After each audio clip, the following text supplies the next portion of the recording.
QR, and you can pretty much get an idea of, oh shit, Hannibal is out having fun. The Roman legion goes, oh shit, we're still here, we're having fun.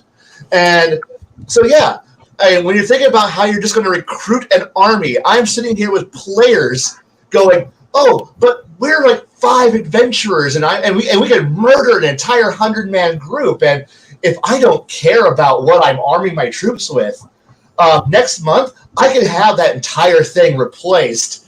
But don't you care about your casualties? I care about the kingdom far more. And if I have spent my time seeding the populace with patriotism, loyalty, I have been a benevolent ruler. Of course they want to come up and I come up and serve me. Or if I'm playing a more feudalistic mentality, I literally just go out there and say, conscription time. I need 100 really good peasants. This works for China. This works for Rome. This works for anybody who's not Sparta in the Dark Ages. Pretty much just go out there and give everybody sticks and mediocre weapons and butter knives and go out there and fight.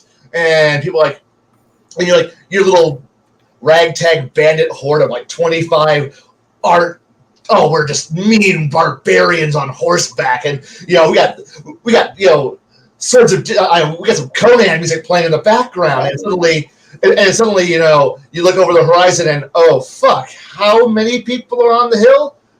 And they get their barbarian going, I'll take the 500 on the right, and you take the 500 on the left, and the other barbarian goes, fuck you, I'll take 501.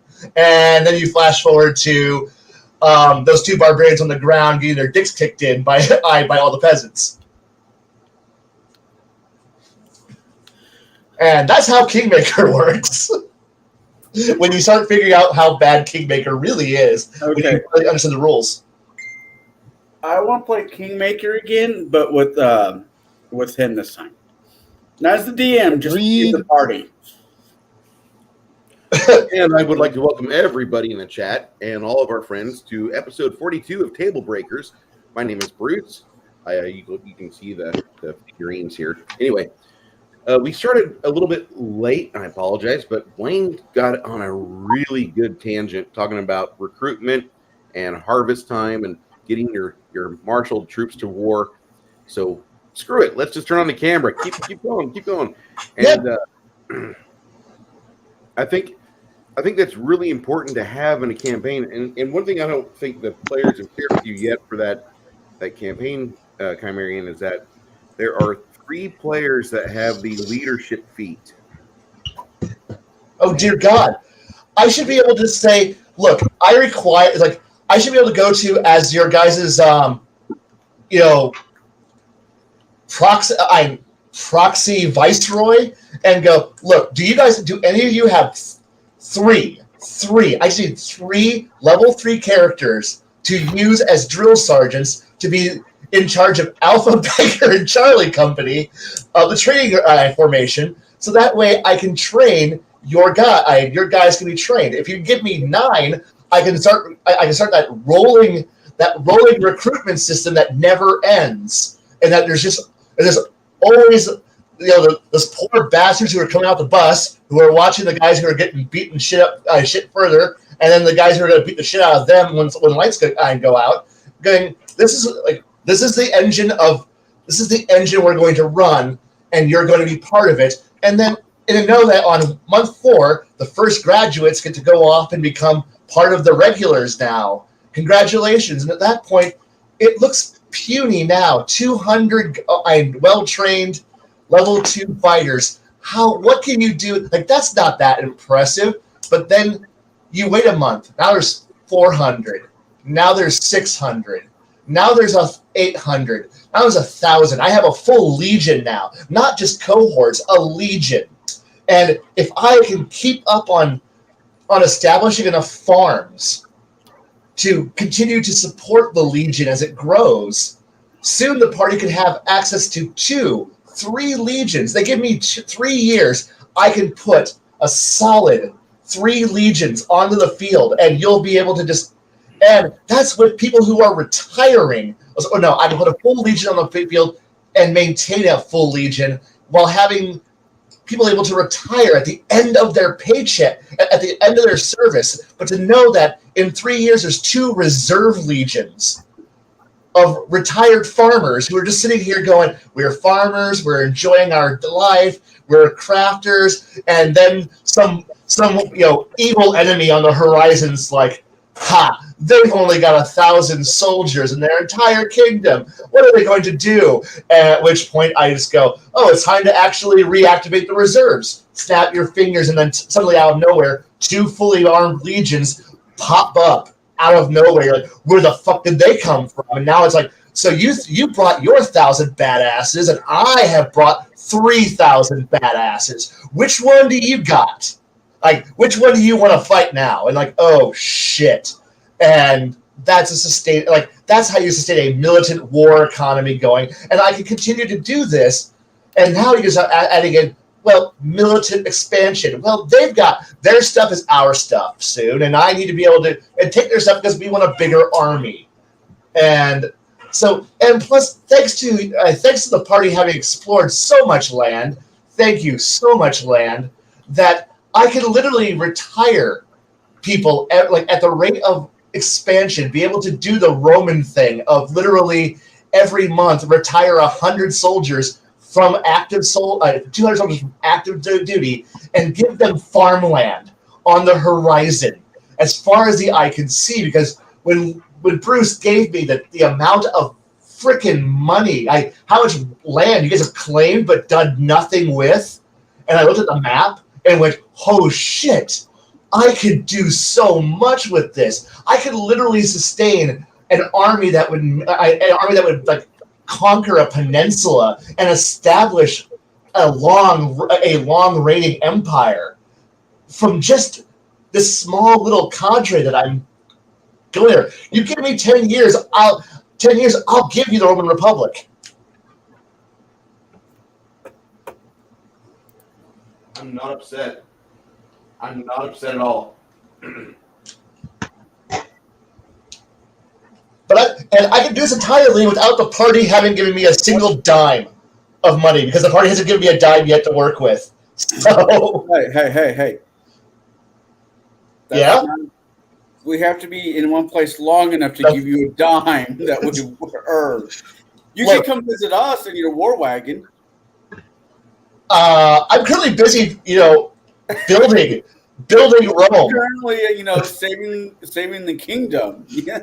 It's like, I need an army. Could you wait 4 months? Just wait 4 months, and I can give you an army. I don't think there'll be anything left in 4 months. Well, I don't care about the rest of the kingdom. I care about Rome and its nearby neighbors. That's all I care about now. Fair enough. Wow, I actually have a friend in chat. So does Jay, technically. But anyway, do you have any questions about war before I continue to just ramble about how to establish an empire? 101? Yes, I have a question about war. Okay. Was it good for? A lot, as long as you're not a spineless bunch of fucking wimps. A lot. All right. Until somebody creates a nuke, and then it's no longer fun anymore. So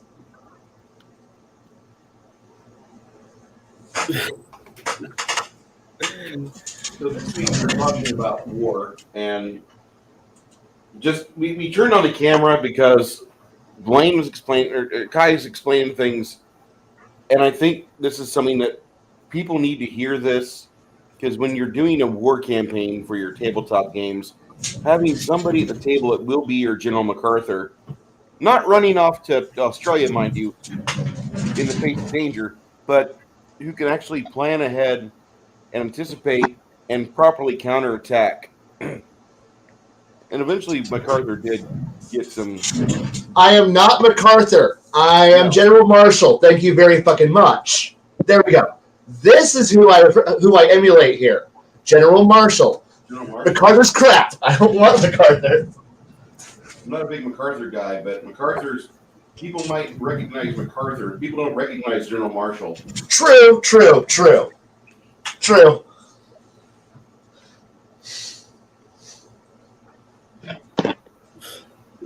Okay. So when doing a war campaign, I guess, when you're running a war campaign, I guess there's a $1 million question is, do you, when planning the other side, do you do it by number? Do you do it squad by squad? I mean, what kind of foe is the person going to be running against?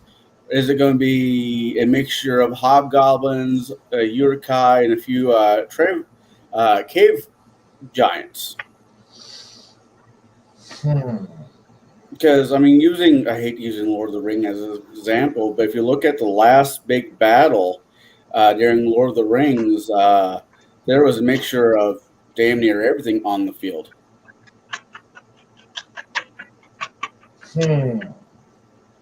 I guess that question goes out to everyone. Well, in Return of the King, the last big battle is at the Black Gates. Yeah. I mean, and they've got everything there. Yeah. I mean, the good guys really had a good idea. Let's go spawn camping. They just didn't realize, like, there's that many we got to go spawn camping on. Also, the final attack was kind of we knew it was a bad idea before we went. I mean, but they did it because they had to do it. Because somebody said it was a distraction. You had to do it. Nobody went and said, let's go out and attack this and know we're going to die. Well, no. No. But honestly, it comes down to the level of detail that you're telling your story in. I may be playing my planning and gaming around the MacArthur Marshall level of weirdness. Yeah, you're right. Scale with the party. I know that I was throwing grand levels of Consul of the Republic types of insanity, but I'm also looking at the mentality of but I know that if I was, say, running a military campaign for, say, a small adventuring group, you look more at, like, are you going to tell, like, a Band of Brothers style game or a Saving Private Ryan where one big, like, so say you're going to use Lord of the Rings, for example. It's like, okay, do you tell the whole Battle of Pelennor Fields, or do you just have the one elephant who's stomping its way through the entire thing? There's your Tiger tank. There's your super weapon that's stomping its way through. Do you have some knights who are trying to burst their way in before to kill a single giant that's throwing boulders at the castle walls? That's right up there with, oh fuck, we're in the middle of this shit. Things are going wrong. We need to fucking do something.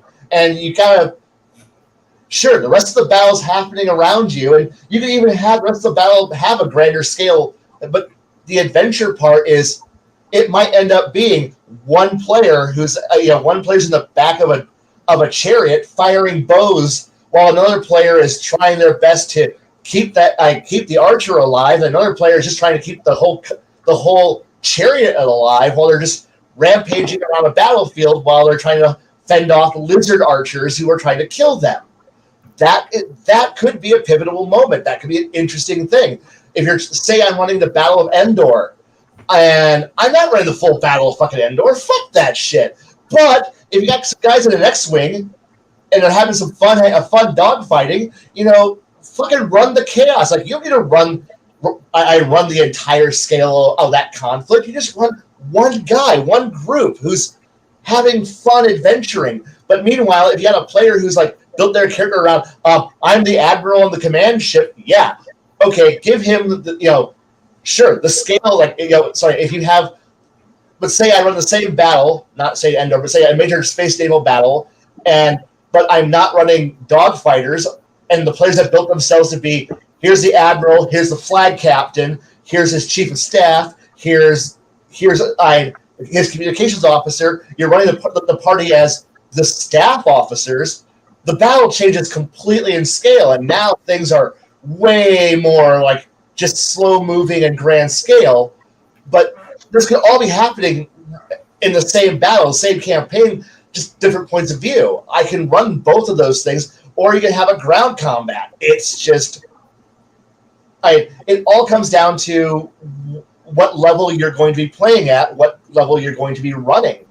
And I mean, hell, same massive battle, and oh shit, the ship's on fire. The campaign, your entire campaign could be the engineering crew. You have no idea what's going on around you. Just simply, oh shit, like 4 frames are now on fire on several decks. Oh crap! Start getting to keep the air in or keep the water out, and keep the thing afloat, keep the fight going. Like, you have players who are like, we want to play a war campaign, but we're all playing medics, clerics, doctors. Well, shit, guess what?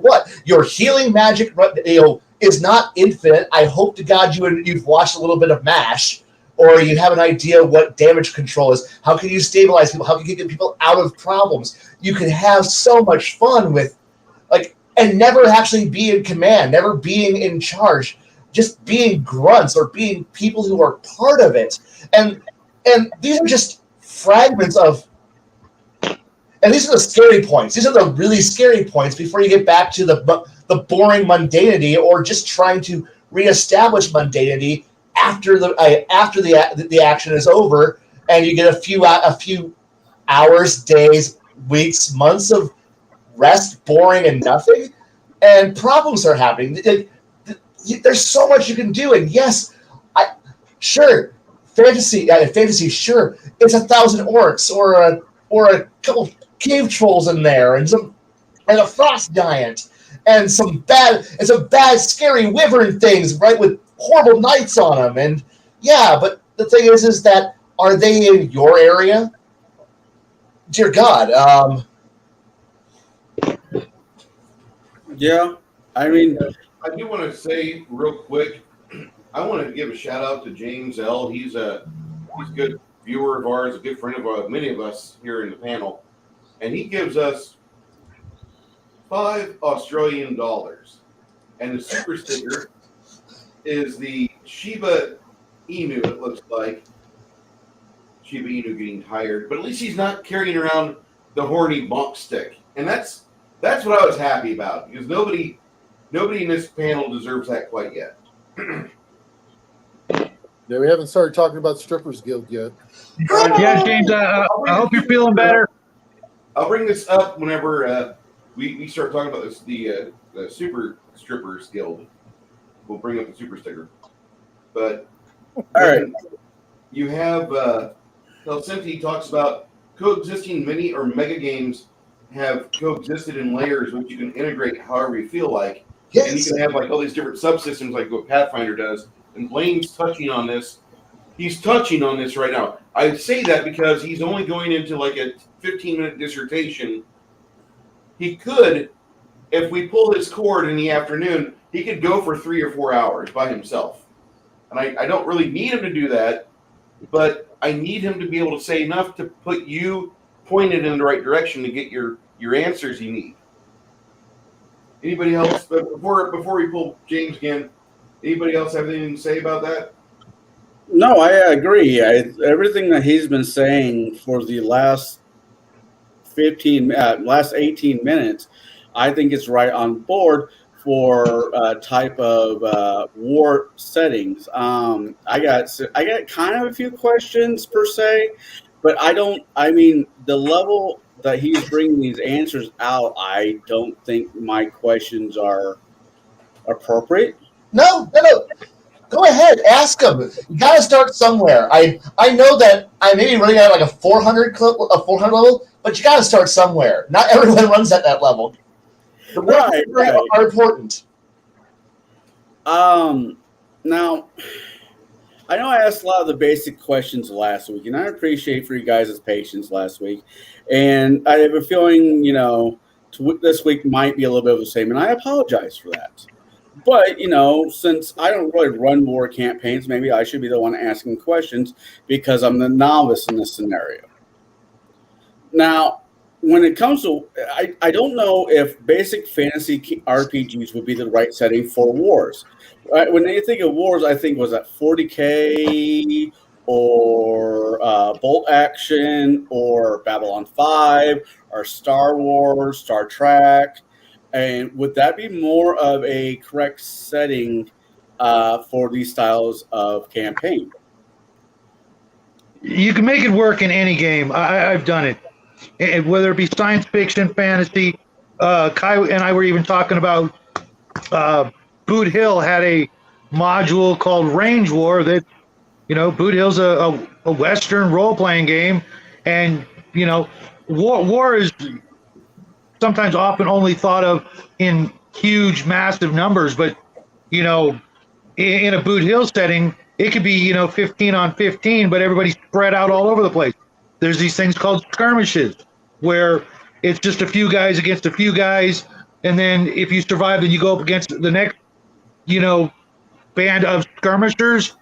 Any game that the players are willing to participate in a quote unquote war game is good. The problem is when, and I'm sure Jade will attest to this, when your players absolutely just put their feet down and say, we want no part of it, then that's when you run into the trouble.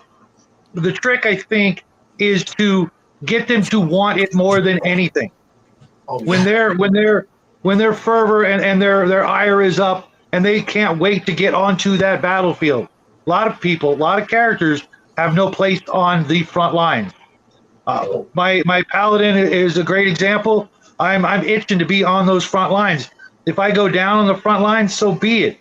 But I want to have that image in my mind of everywhere I look, there's troops on my side and against me. The trenches are out there. The artillery's out there. I want to be there. That's what I think of in a war campaign, just like in a war movie. You're there. You're yes, there's some good war movies. Force 10 from Navarone, The Guns of Navarone, where you're that elite band. But how many people really have the brass, to be right there where you could take a shot from someone you can't even see? You can take a spear, an arrow. People just decide, hey, that's an officer. You 20 orcs and you 20 orcs, we're all going to go dogpile on that character. Now, in the old days, that 10th level fighter would have cleaned up 20 orcs in 2 melee rounds, no problem, because he got one attack per melee round per level against one hit die monsters. So getting that Conan-esque moment where you're standing on a pile of 20, 30 bodies, when I think war, that's what I'm itching for. But like I said, the trick is getting the players to want to be there. Wizards, druids, thieves, they're not going to want any part of that. The bard, he's back with the generals, using some binoculars or a telescope, and got pen in hand, and he's writing about the battle. But your warriors, your rangers, your knights, etc., they should live for those moments. And if your party isn't made up of mostly those kind of characters, then war's probably not the best idea. Maybe it's time for that one fighter in the party to go, well, guys, it's been fun, but my duty's over there. I disagree, but the reason why I say that is that I served in the service of the sea service, and the sea service might have a bunch of tough hombres in it, but there's also a bunch of eggheads that go into it because they don't want to live in a tent if they get sent out somewhere for the Air Force. You always got your rack with you. It's always air conditioned. And so you can live a fairly comfortable life until the bombs start dropping inside the hull of the ship. But absolutely, I think I covered that. There are people who don't want the front lines. There are people who do. The Marines.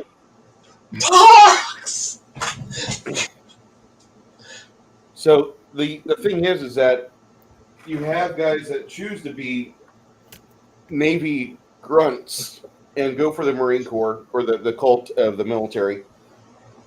And then you have guys that are like, listen, after I get done with this 4-year active stint, I'm going to go program somewhere and do maybe I'll be like Garrett and just run behind the scenes coding on a bunch of people's YouTube channels and such and help maximize their viewership.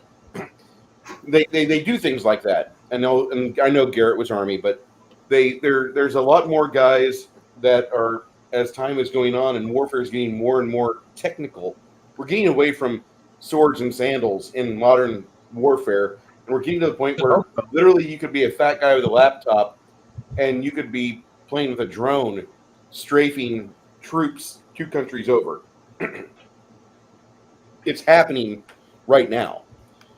And the thing is that with the various things that you want to focus on as a DM to give the players that scope of you are involved in the war effort, you can go completely Axe, Adventure, Conqueror, King system, and you can run a campaign to where you have huge volumes of troops that are being given signals, and it will take an hour or 2 for the results to come back as to did they follow your orders right? Do they keep their morale?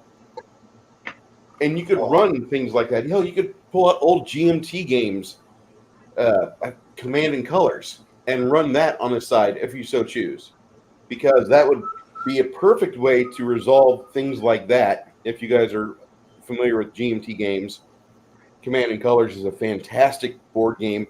Very little prep time, hour on the battlefield, and you get done with it, and you can have it packaged within like 80 minutes. And you could have a legion or 2 of resolution. So I'm just saying that is probably one thing I would be wanting to go to if I didn't already use Pathfinder's system, which is in the Ultimate Campaign book, which does work fairly well. I think Chimerian and I have discussed this a couple times. It's not the most elegant system, but it will work. It will frack. Go ahead. It actually works pretty solid for a lot of things. And James L. for another Australian $5 says, "Get some Adventure Conqueror King system up your cracks." Now, I'll try that. Axe is like what 3rd edition AD&D could have been if it was written by somebody who loved the game and not said, "Ooh, cash grab, Watsy, hello." It's actually, having gone through it recently, it's very, very reminiscent of Beckme or Rules Cyclopedia, Races Class. Your hit dice are, if you're lucky, a D6 on average. There's a couple of D8 hit die character professions, but you know it's very much Rules Cyclopedia or Beckme, I think. Okay. Baron, anything you want to say to this? I think you guys beat this hog dead. Oh, we ain't done beating it all here. Whoa, this is a family show. Question. All right. So I guess we'll go into my next question. When dialing down the kind of campaign you want to run, do you bring the war right into their face, or is it a slow burn, like a kind of not of a mystery, but Duke Ferdinand gets shot by some assassin. Next thing we know, boom, straight to war. Oh, no. First off, you just mentioned the Guns of August. No, there is no straight into war. There's never a straight into war. If we're doing a World War I style thing, where at any point there's mobilization charts, you got to walk through on how things have to get raised. There is none of this professional standing army bullshit. None of this shock and awe crap. No, you got to work up towards it. You need to rate. Shit. There's a lot that you got. Like the storm clouds. Like there is so much that goes into the fucking all the problems that happen before everything gets started off here. You have to sure, you can have hell. We're gonna go back to just fantasy, to just the arc book of all of it, Lord of the Rings. Sauron didn't just come out of nowhere swinging. And Saruman didn't come out of nowhere swinging. There were storm clouds rising long before the invasion starts. Now, was anyone listening to those storm clouds? Not really. Some were. The Rangers were looking out for it. You had problems in the north. You had problems everywhere. Everyone was looking around for it, but nobody in charge was listening to it. So your players can be the ones who are sitting there ringing the goddamn bell saying, the end is coming, everyone to arms, and then have the leadership go, we don't believe you. You don't have sufficient intelligence. What proof do you have that the Dark Lord has returned to Mordor? I don't know. Giant tower. It's burning. And you can see it from your front yard. Oh, but we've been here for 1,000 years. We have no problem with it. And oh fuck, shit's going on. Oops. Now, so even Lord of the Rings has build up. You have to have time. So do you just again using Middle Earth, throwing players into a situation just like Middle Earth, just with scrape off the fucking name tag, the serial numbers, and so you can be playing somebody who's on the borderland, some area in the region between Rohan and Gondor, and looking at the increase in goblins and orcs maneuvering around openly. Wait a second.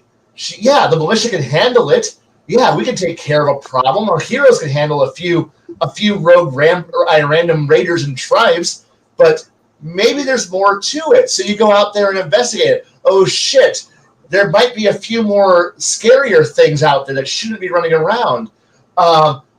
You build up to it. Because like I said, again, we all think Archduke Ferdinand gets shot. The war starts immediately. You forget the fact that there was so many points of miscommunication that happens before World War I starts, and so many treaties that were being activated, and negotiations, and even up to almost the last minute where somebody's going, somebody back down, somebody give us a chance, a way out, and an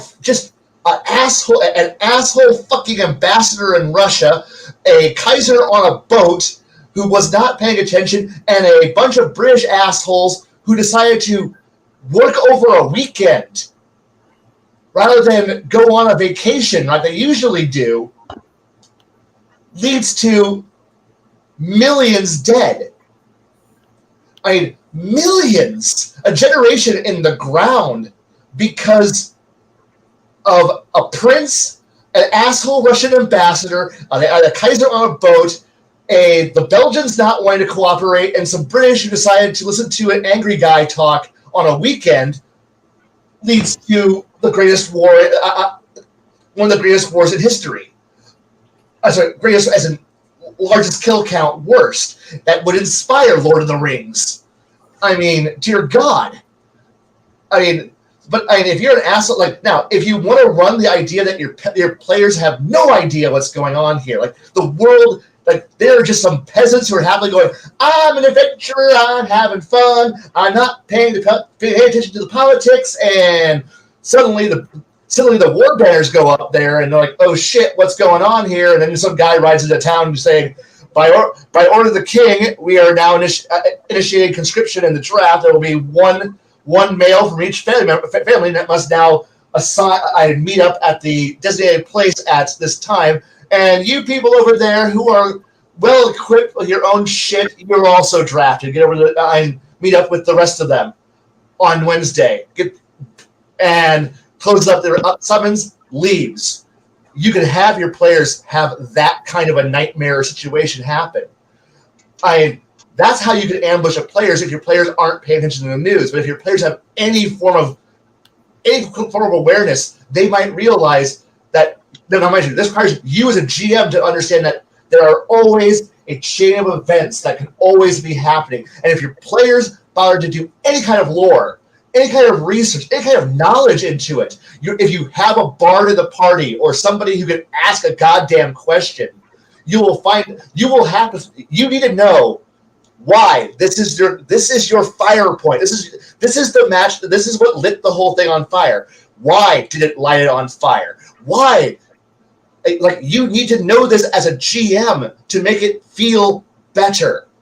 So to use Archduke Ferdinand as an example, you need to remember that things are falling apart in this. There's a grand alliance. You need to be able to understand why the alliances are all happening. If you don't need to know it now, but you need to understand that your players are going to ask why, unless your players don't care. And at that point, congratulations, you have the easiest puppets in the entire world. You point them at a direction, shake them up, and go throw them at things. Things will explode. But if your players ever want to know why, you need to be able to start either know beforehand or can figure it out on your own. This is why learning history and learning geopolitics and learning what the order of events and why things happen is important. So that way you as a player, as a GM, can be able to adapt what you've learned to use it for your players. So that way when they understand, oh shit, why is the British getting in on this? They weren't part of the alliance between France and Germany. Oh wait, no, sorry, France and Russia. Wait, no, but they had a deal with Belgium and Germany cut through Belgium. Oh fuck, shit's gone wrong. Why is this happening? They have an alliance over here. Why are we fighting this? There's an alliance going on here. Things are being active. So therefore, if you're playing Lord of the Rings, well, why the hell did Rohan come in here? There's problems. There's ancient trees. That's why the elves showed up. That's why there's Rohan's there. That's why Gondor's there. These are all elements that you should be able to understand. And if your players know a little bit more of the lore, they might go, well, wait, can we pull in the ranges of the north? Can you find them? Because they're fighting a war up there. Oh shit! Okay, maybe there's more going on here than I possibly realize. And you can pull all this in. Now, mind you, your players don't need to know any of this shit, but they should be able to ask and get the right answer. That's fair. What about the proverbial sneak attack? Whether it be Pearl Harbor, although some people will say that we knew it was coming, to Battlestar Galactica, Mars attacks, no warning, especially in a sci-fi situation.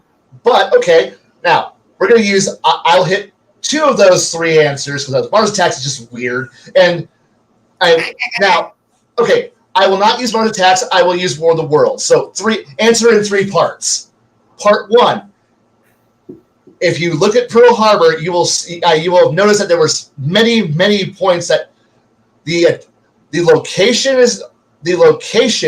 was not known, but the fleet was known to have departed. They didn't know where it was heading. You can always run up with that. So if you're using a Pearl Harbor analog, you can be running So you're in the Navy. Your intel guy comes down and says the Kita Butai has put to sea. The greatest carrier force in the Navy in the world has put to sea. We don't know where it's going, but we're safe because we're on an island. There's no way in fuck they're going to get here. Now, mind you, you can do that in any fantasy world. You can just find some other reason of course they're going to go invade X, Y, and Z, and we're S. No one's going to hit S. Oops, S got hit. But the thing is, you knew it was coming. War was coming. You knew it was going to happen. Battlestar Galactica, you were in the middle of it. Like, the fleet was on, like, now, are we talking original series or next or reimagined? Original. Okay. The Cylon Colonial War has been going on for quite a long time. Everyone thought the war was winding down, and that's why the peace summit the peace fleet has been assembled. The Battlestar fleet's been sent. And of course they're going to come in good faith. That's just idiocy. Oops, bad shit happened. The fleet gets destroyed. The homeworld and the colonies are destroyed. Oops.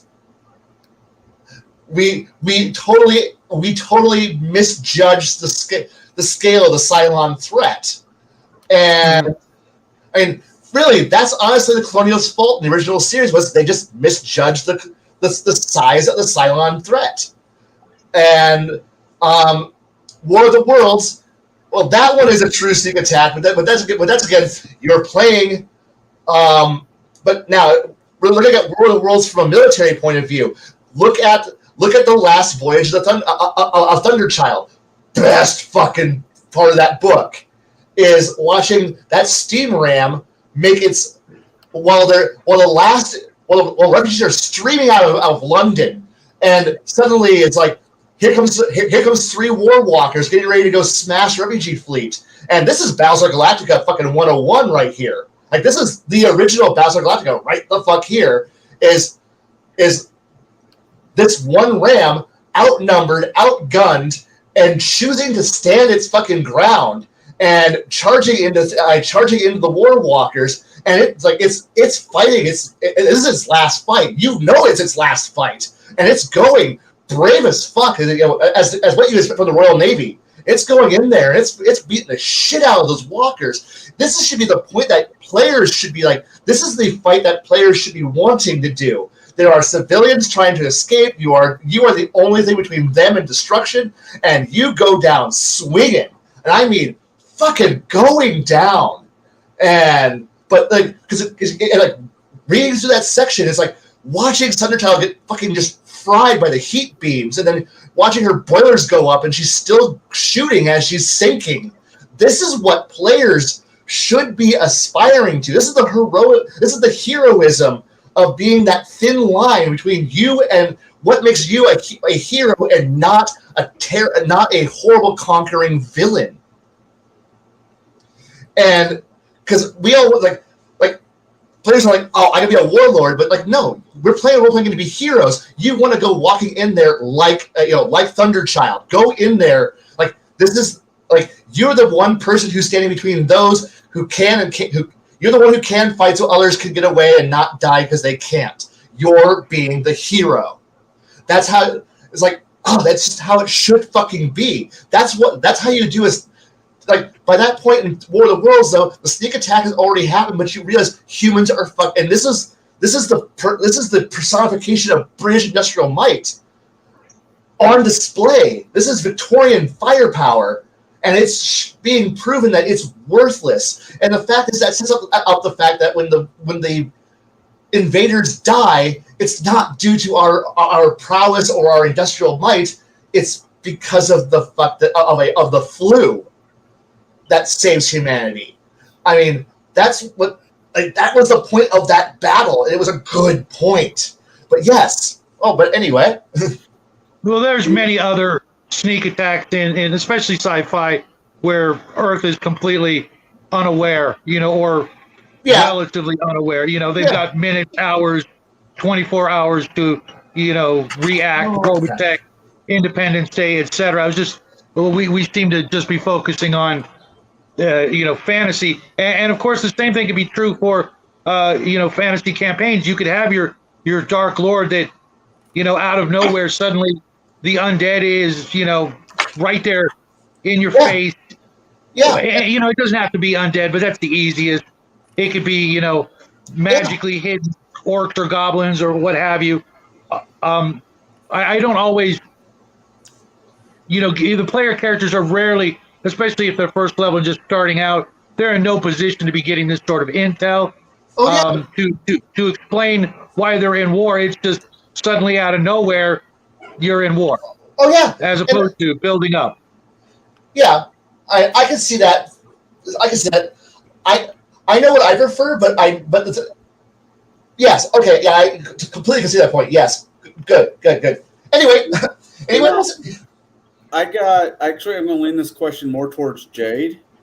Well, what about Baron and Jade? Did they have any response to this question? Nada? You're muted. I don't even know what the question was. Okay. Well, this question is definitely leans more towards you. So we can move on to the next question, because next question leans more to you. I know that you have played, at least ran a campaign where it was like the war started, but it was the next generation. By the next generation, that's when they got into it. This is from running the campaign right in Moss Avenue.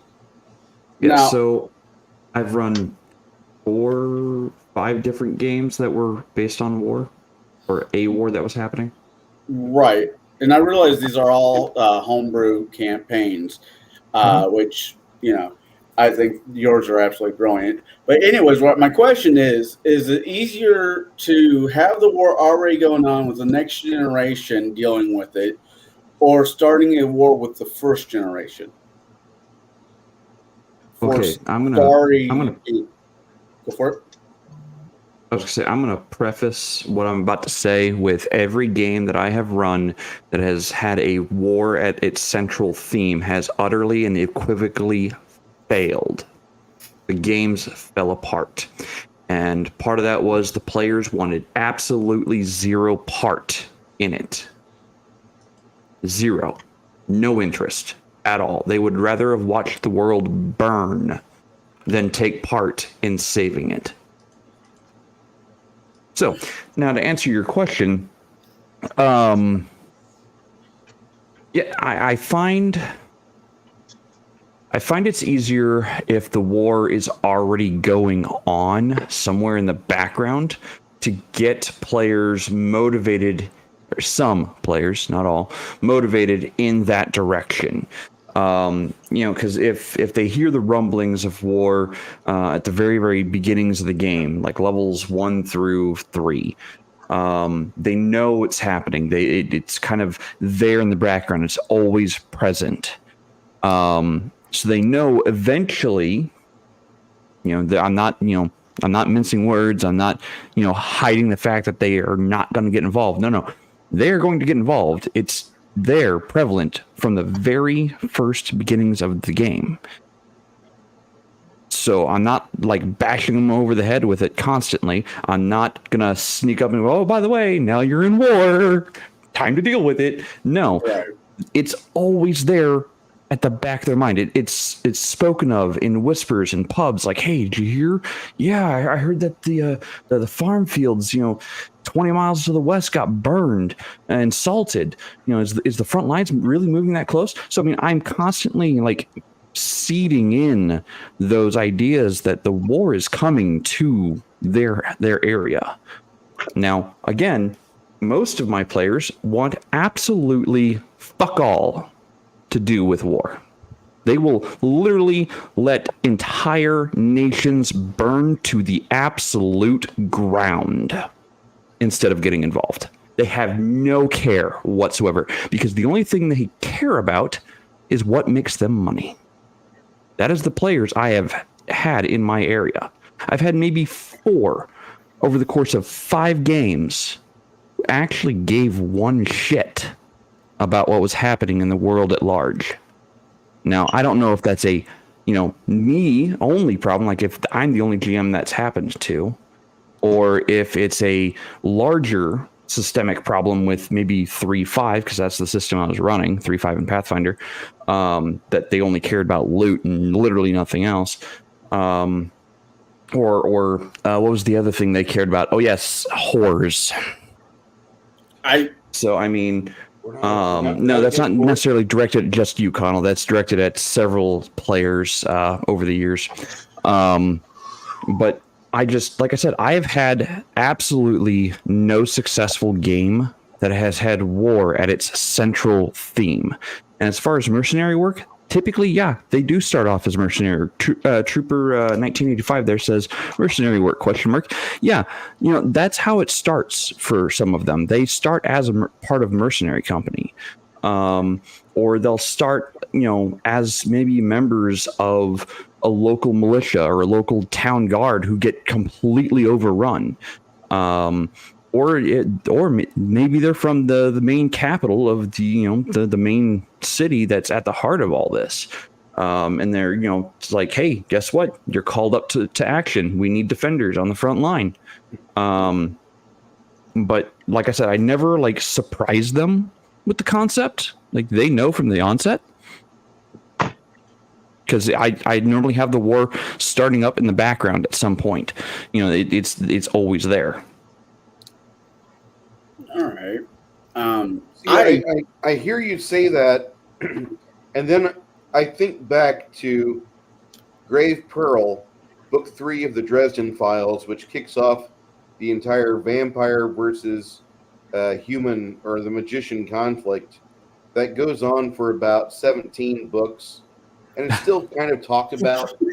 I mean, yeah. Yes. I mean, at least a good 15 of them.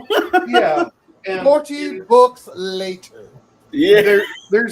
There's a way for you, Jade, to shove it to the players and be like, you will be part of this situation. No, you're not going to be in the trenches because you're a magician in modern day San Francisco or Oklahoma City or wherever the fuck you want to stage your game at. But you do have the hints right there for if you're not playing like a fantasy game like what Blaine's talking about or like what I was talking about, if you want to run something like what you're doing with Beyond the Dark Door and have this supernatural war going on between these factions and the human survivors or the human elites, there's a real good way for you to keep mentioning it session after session for like 15 sessions.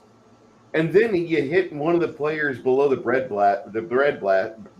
basket and say, yesterday, a group of Red Court vampires barged into your mom's home and killed the dog, and they kidnapped your mother. And you totally pull a Paul Creasy on him, give him that Death Wish motivation. Death Wish, the movie series, the best movie series ever. And give them that nomenclature to where if they don't shape up here and start helping out on this war effort, all of their friends and family are going to be recruited into Grimm's book and be obliterated, and the players were impotent the whole time and did nothing to save them or stop them. Even though if they would have started, the loot would have been flowing from the bad guys' encampments into the players' hands. Completely legitimate. I'm just laying that out there, and I know I'm an asshole for saying that, but I played in at least. Go for it. I'm gonna answer Helsente's question there or statement. You presume that my situation was an account of gaming stores and modern 5e or Pathfinder culture. You would be correct in at least one of those statements. It was 3.5 and Pathfinder culture. So, this was all homebrew games before 5e was even a budding thought in WotC's little mind. This was at the height of 4e, believe it or not, the second year into it. So 5e hadn't even been conceived yet. So it was a culture thing from 3.5 mostly of loot and scoot. Don't give one flying rat's ass about the story, just loot and scoot. So that's where most of that stemmed from, which is why I am fleeing as far away from everything WotC and Paizo as far away as I can, because I am never going back to those systems if I can help it. it's all right. There's one in production right now that you'll probably fall right in love with. It's got all the crunch Maybe. you love. It's got all the crunch you love. This is where I'm going to currently. Warm up your percentile dice, Jade. Ooh, yeah. What is it? The system I'm running. The system I'm creating. Oh, I'm bludgeoning. am I rolling? Am I rolling under a percentile number? Over? Well, I'm fucked. I'm guessing you have a dice issue or a perceived dice issue. I cannot roll high on any amount of dice, except my new metal ones. My actual table breakers are fairly decent at rolling, actual random. All my plastic dice will never roll above median roll ever. That's why I've been trying to get him to come over and play that Star Wars. The Star Trek game. Yeah, because you want low numbers. Yeah. I'd be king at that game. I wouldn't even be cheating. You realize that can't be. That to me that just makes no sense. Nobody can be cursed that much, especially now that you're on TV, so to speak. Now it's going to have to turn. If it is a real thing, it has to turn because you put it out there. Like I said, my table breakers do fairly well. My metal dice, but my plastic dice, absolute shit. I'm never buying another set of plastic dice again. Resin dice don't count as plastic to me. I will buy certain sets of resin dice. Also, if you guys don't think they're already working on 7th, 8th, 9th, and 10th edition of D&D at this very minute, you guys don't understand planned obsolescence or how big companies operate. The entire concept is so ingrained in corporate society that if they had the memory space, they'd already be writing 20th edition right now. But most of them know they probably won't live that long. That's always going to be a thing. That's why I stick with AD&D first and/or second edition, Wizards of the Coast and WotC, same thing, and any other big company. Oh, They got nothing to offer for me. Once again, to each their own. I mean, I like Pathfinder First Edition. I like 3.5. I've been told I might enjoy even Second Edition Pathfinder from a mutual friend of ours. If it were possible, I would say get back to me in 10 years and see how you feel. But I don't really plan on being around in 10 years. So get back to Bruce or Dave or Baron or Kai and see what edition you prefer. If you aren't still thinking, I prefer 5th edition, even though we're looking at 8th edition or whatever it is. You'll understand what it feels like to watch your edition, get buried in more and more editions that just are really only out for one thing, and that's money. That's right, Nintendo. You should have just stayed with original Nintendo and let future and technology be damned. No, we're not talking the same thing. We're talking the written word versus technology. I would never advocate for going back to the Model T. That's retarded. But when it comes to a written game, Monopoly, checkers, chess, games like that have not changed in my lifetime and probably won't for a reason. That's a whole different argument, and I'll make a really quick one. Chess did change in your lifetime. No, it didn't. 3D chess. Thank you, Star Trek. That's not the same game. That's a variation or a new game with completely different rules. The original chess has stayed the same. You can still go and buy it. Same pieces, same board. Not going to change. They may make a new type of chess. It's not the same original chess. Anyway. I like arguments like this because there's a movement in both tabletop gaming and in video gaming or computer gaming right now. And while you have a bunch of people subscribing to big corporate games because big corporate games have big corporate marketing schemes and they want to shove their product out and have everybody play, and you're not honoring Gary Gygax's legacy if you're not playing Dungeons and Dragons 12th edition. The fact that you have so many counterculture people that have created their own systems based off the editions of past editions, based off of games they played as kids, based off of ideas and game theory that they thought this might work better, and they put it between two covers and marketed it. And I love the OSR for that reason. And in the same aspect, you have the retro game movement, which you have wonderful computer and video games out there like Dead Cells, Bloodstained, Curse of the Moon. And you have all these wonderful style games that are almost straight out of the 16-bit era, but they're not to be beaten within a 6-hour time span.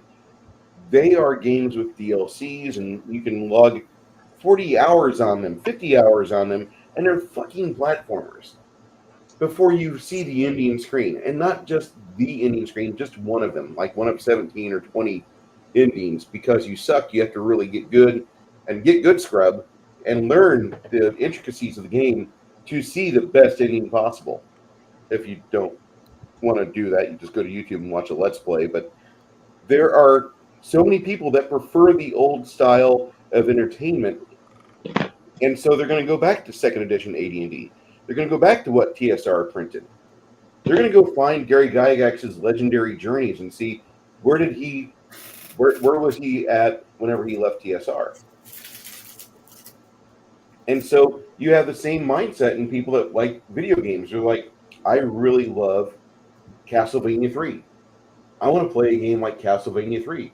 And so I point them towards Bloodstained, which is one of the best PC games I've ever seen and played.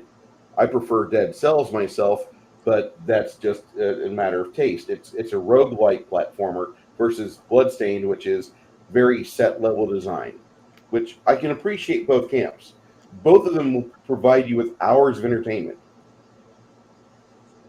The fact is that because people are tired of EA and Paizo and WotC issuing out another update to a tired-ass game engine with no real content, with no real heart, you have people that are taking the American spirit, the love of capitalism, and putting their own name on a box and selling it for Kickstarter or PayPal or through Patreon, whatever it is. And I'm not saying that I don't love the Model T. I'll get in a Model T any day. I just know that I can't use it in my daily driver.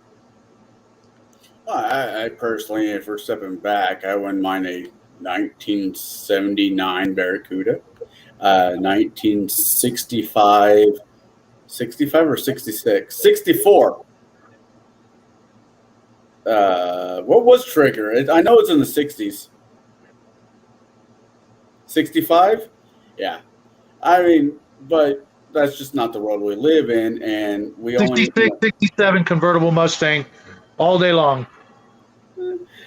I had a notchback 65. It unfortunately died in a fire, quite literally. Yeah. Sorry to hear that. But when it comes to systems... Just a car. It's... Now, when it comes to the car analogy, all I care about is if I put the key in and it starts. That's all I care about. Well, that must be nice because I require a clutch and timing. Otherwise, the normies can drive it. True.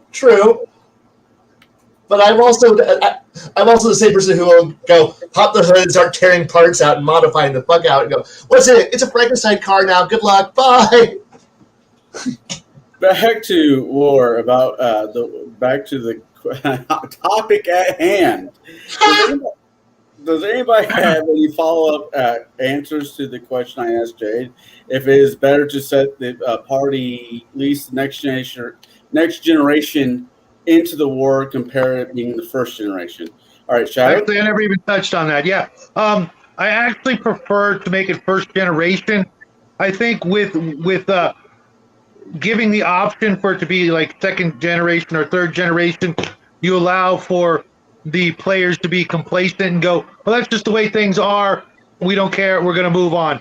You throw it in them in their lifetime. Don't even get me started about that. But you throw it into their lifetime. It's going to be more personal, and you stand a better chance to get them involved so that their children don't have to be involved. Do they actually care about such things, which 99.99 players don't care about, but us real men think about it every day. Jade? Oh, I thought. Oh, sorry, it was Kai. I saw a finger. Sorry. That was me. No, it's fine. I just didn't see properly. I'm old. I won't lie. To go reference a very early set of our episodes is the generational play, and since I don't tend to have, since I've written or helped write or read some. The idea that a conflict can be a very, very long, prolonged one that lasts generations or multiple generations. Just remember, we're at the 1 year anniversary of the end of. There were kids who weren't born when it started and who had signed up for the end of it. Conflicts here. Yeah. And that was recent, and we can go back in time and have the 100 Years' War, the 30 Years' War. Generational conflicts exist. I mean, yeah, you can have the lassitude of going, well, we won the first one. That war's over. It lasted long enough for 20-something years. We beat them back and we won. And why are there elephants coming over a hill, over the mountain? Fuck. Round 2. And don't worry, round 3 is going to involve a dump truck full of salt, motherfuckers, when it's over. And, you can have conflicts that last a long time, and I'm not even look at it as. And I'll admit, I've started conflicts in some campaigns where I never gave the end of it. There was no resolution, and the next campaign was, well, here's the resolution. What happened? Well, bad shit happened. We're solving it now, and it's a whole different group of people. Or I even had the pleasure of here's the war that you know now.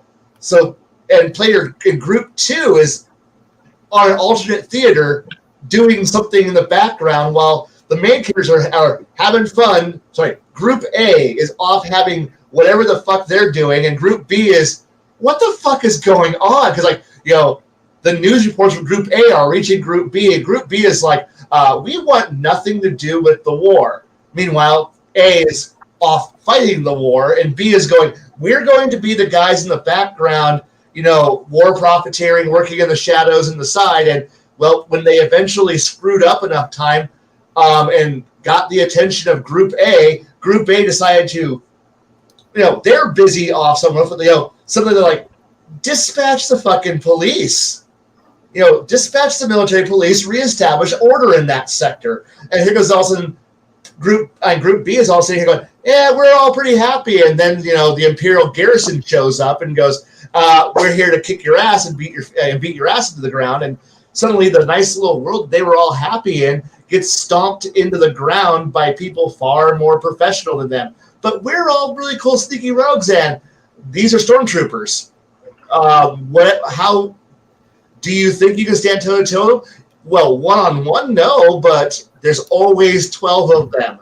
Always. Oh, there's 4 of you, 12 of them. You're outnumbered 3-1. You can't even beat 2 with the 4 of you. How do you have to beat 12 with the 4 of you? Oh, maybe we should think smarter, hide. You're now part of the resistance. Congratulations. How are you going to survive while you're being hunted by the garrison? You mean there's like 12 of them? No, that's just a squad, motherfucker. There's a whole lot more of them in the town. How do you survive? Now you've brought the war to them. And they're like, oh, shit. And I have no problem, going, hey, congratulations, party. You're now wonderful new players. And, well, are there any jobs? There sure the fuck is. Where? Over there at the Eternal War in the Twilight Empire. What's that a war of? Man versus the demon hordes that are trying to overwhelm you. Oh, can we go fight there? No, you're too low level. But you can work there. And there's always something. There's always a conflict raging somewhere that you can be thrown into. And you go, but haven't they always been stabbing each other? Yeah. Okay. Because that's just how life, the universe, and everything is. Hell, to go back to Tolkien, well, there's no war going on. You can go to the north. You can go fight with the Rangers. Yay! And suddenly, you're now in the middle of guerrilla warfare against, orcs in the north. Congratulations. Enjoy yourselves. Have some fun. Buy war bonds. Sorry, I just had to say it. What was that? Buy war bonds. Buy war bonds is right. I just watched the first Avenger again because I really like that movie. And the part where they're trying to sell the war effort makes me laugh every time I see it. And I probably shouldn't. I probably should be sad or upset, but that is such a well done. Like, Marvel couldn't do that today. If you want to know what Marvel's doing, just go read some internet traffic about She-Hulk. But actually, She-Hulk is not that bad. But okay, it feels like the comic books.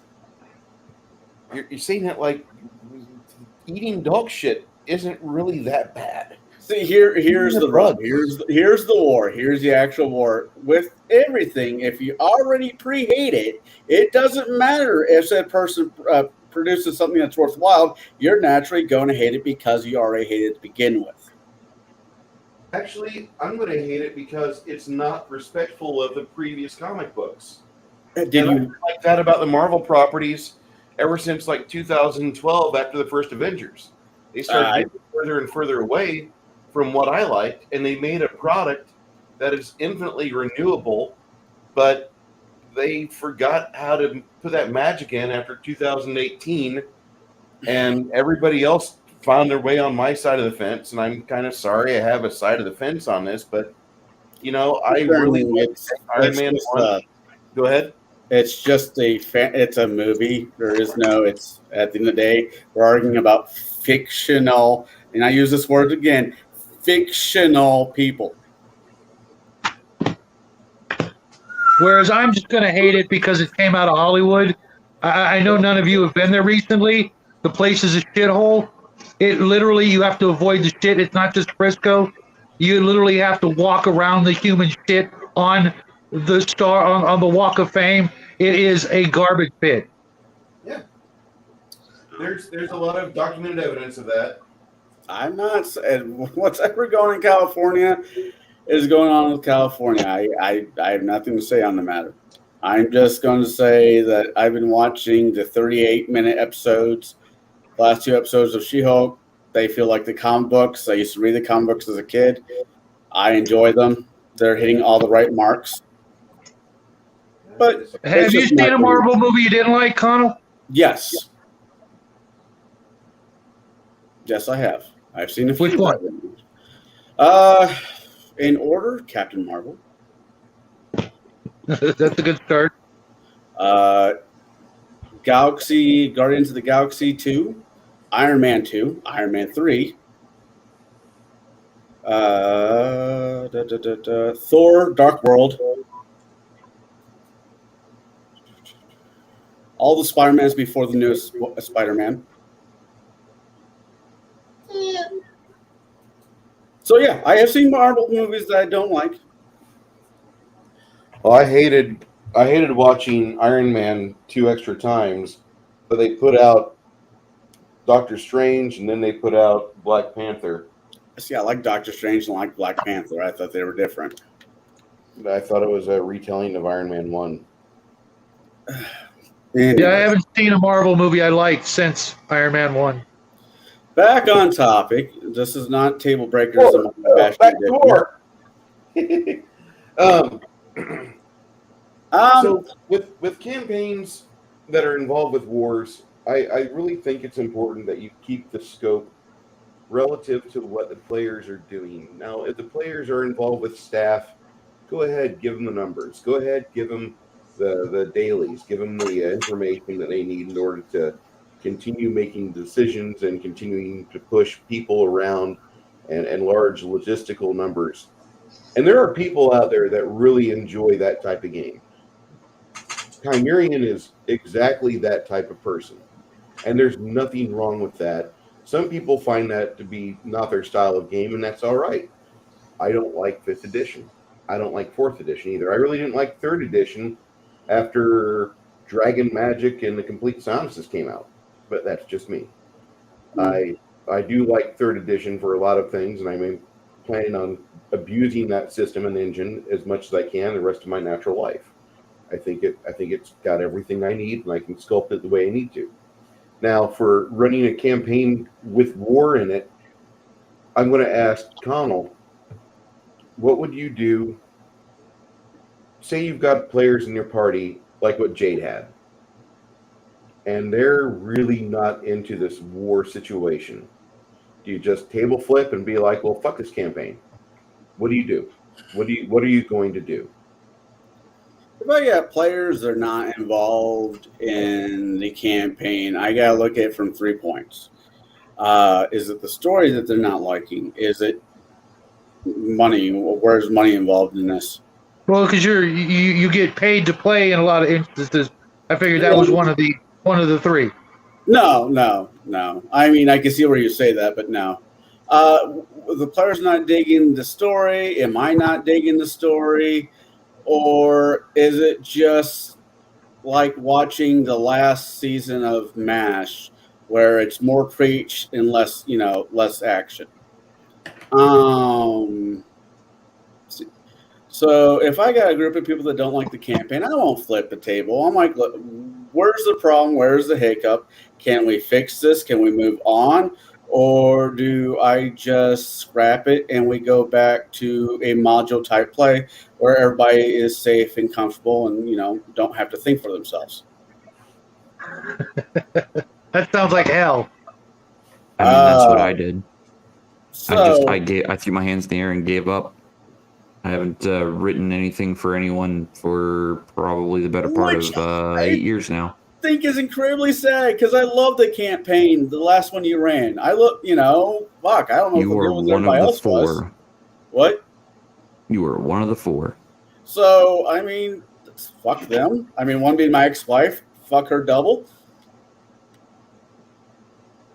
So, I don't know. See, I think, a war campaign should have the meat and potatoes. Meat and potatoes, the potatoes should be the underlying story. What is driving the war? And the meat should be the players realizing that if we don't do something, that this is only going to get worse. The safest hands out there are still our own.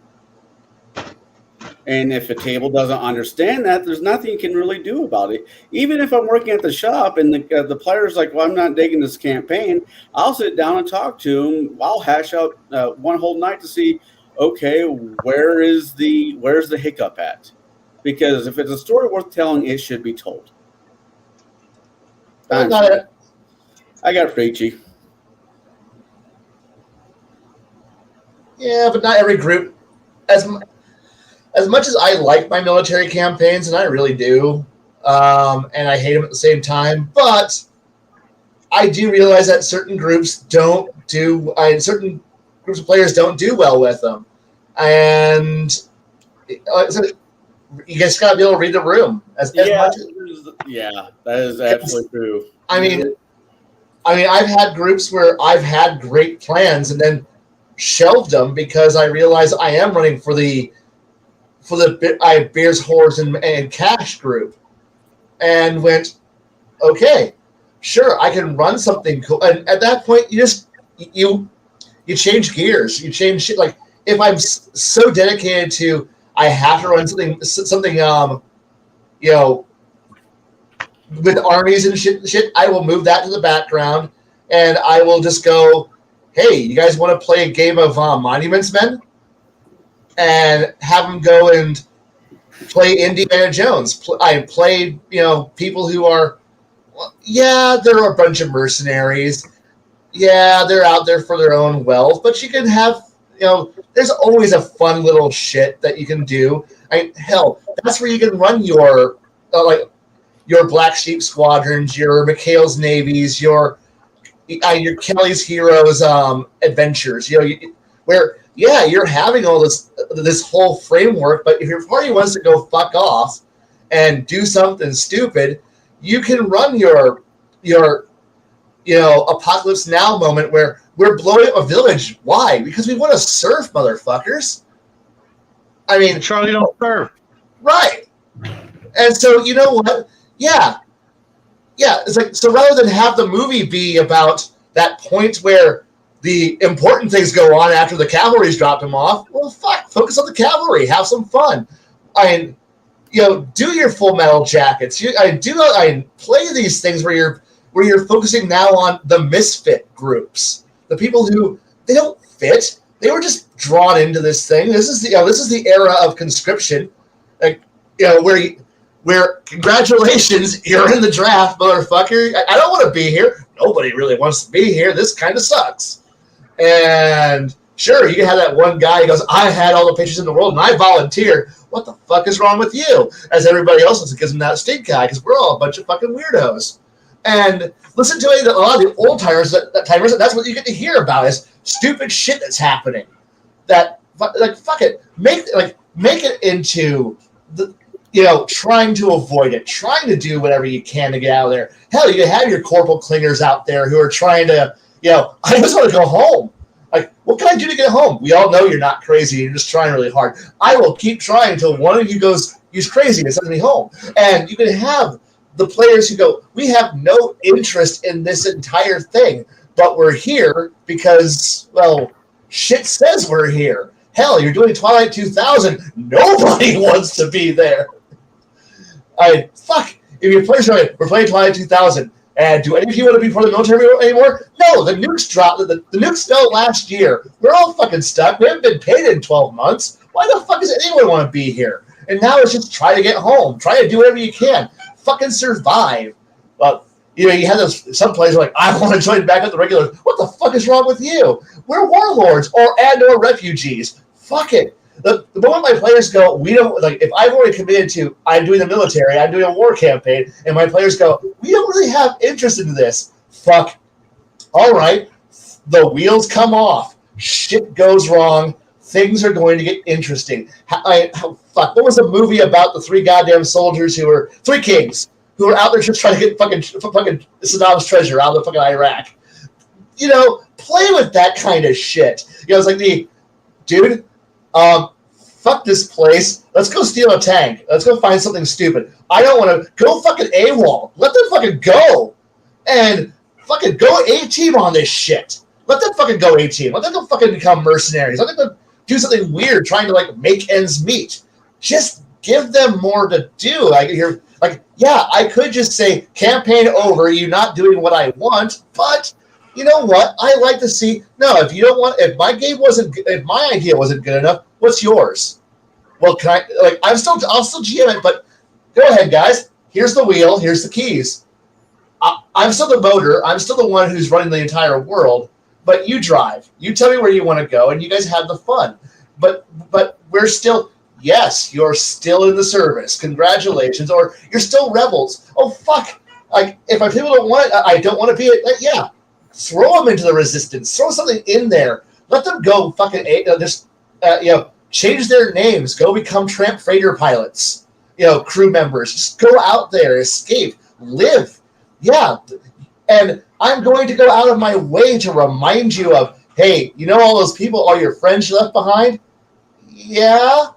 Bad things are still happening. So in the background, while they're off living their own lives, shit's still happening. And now I get to put that all into a narrative, and then every once in a while remind them as something terrible happens, and oh hey, that was that guy I really liked. Oh, and remind them that they made a bad choice. Make them live with the fact that they've done something wrong. We're gonna say something there, Jade. I was going to address the comments in chat. James L. says RPGs are a derivative of wargaming. You are correct. Who are these peeps not up for some swordplay? It's not that they're not up for swordplay. It's they are 3-5 players, and 3-5 did away with the entire wargaming aspect, unless specifically you get into the minis war game set of rules, which are separate from the role player set of rules entirely. Like they don't even play the same. So those peeps only want to, basically what most of the 3-5 games that I have experienced, not necessarily all of them, but quite a few of them are fuck, marry, kill. We all know that. Fuck, marry, kill. But there's no marry because they don't care about the story. They just want to fuck or kill, and that's it. So it's actually fuck, kill, loot. That's all they care about. So that's why I can't run a war game, because my players are not interested. Plain zero interest. They don't care about the wargaming aspect. They don't care about, oh, hey, that army over there is going to literally burn everything here to the ground. Okay, we'll just leave. That's how most of my war games have gone. And I don't know how to get them interested in saving the country. I don't know how to get them interested in saving the world as a whole. They don't care if the whole world, devolves into, debauchery and destruction. So long as they have their money and their whores, that's all they care about. So, I mean, beyond so my question is, how do you get players like that interested in the war concept? How do you get them interested in wanting to participate and win the war? I don't even know how I could be friends with people like that, to be honest. Ooh. Well, yeah, that's where I'm at, which is why I have not played as a player in most of those gaming circles for over 10 years now. I know that Just feeling plain really, left. really well. I like the fact that you did add me as one of the 4 people who actually was there to play the war game. I'm going to throw that out. Rule number 3 covers thy own ass. But yeah, I mean, it's the last campaign, and I'm not trying to drive this at you, Jade, by any stretch of the imagination. But realistically, I've been in 2 different war campaigns in the last 3 years, yours and Bruce. Where yours, the last one you ran was a module, Wrath of the Righteous, where I felt maybe I didn't see what you saw. I saw the clumsiness of the module, but that wasn't you. That was the module. But the people that were in that campaign wanted to be there and wanted to win that war. Yeah. But that was an entirely different group of people than I was gaming with before. Was this like after I moved?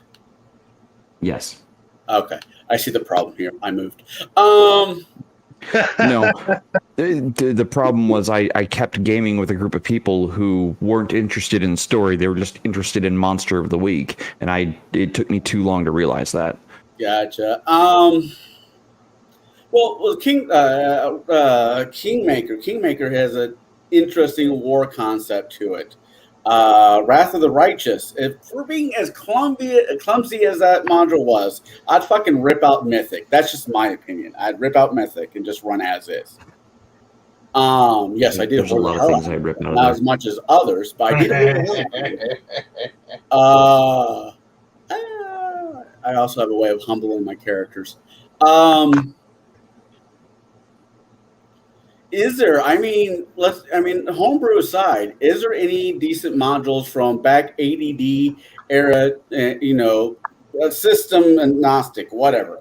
Is there any modules out there for whatever system that build for good wargaming? Sci-fi, fantasy, it being bold action, or Civil War, or what was it? Wings of Glory, I think is another one out there where you're playing pilots during World War World War II. Does anyone have a particular standby? Like, I want to run this if I'm going to do war out of a module instead of doing homebrew. Battle systems for AD&D, I think it was 2nd edition, came with all the rules to basically turn your regular D&D game into a war situation. I believe it came with an introductory module, and I'm pretty sure there was at least 1 or 2 other modules for it. But I only had the box set. I used the hell out of it and then got rid of it because I was not using it anymore. I had come up with my own system, which really didn't need all the special cards and things like that to make it work. I could just use index cards or miniatures more and more, that sort of thing. But it's really not hard to extrapolate. Just like they did in the old days, 1 miniature represented 10 or 100 bad guys or good guys or whatever, knights, archers, whatever. That's how they did it in the old days. Spells and swords from TSR, chainmail, etc. From way, mind you, these you're going to pay a pretty penny because they're a part of history, and you're buying it more for that than for the actual rules at this point. But they're probably available free online. There's lots of ways to do it, and any good DM worth his salt should be able to, come up with either perfect system or even just something abstract to pass the couple of game sessions where the players are actually going to be, in an actual battle. Because I don't see any players wanting to continually, do a wargaming situation in their D&D game, as the greater part of the game. If they did, they'd be asking you to play an actual war game instead. And you can always do that.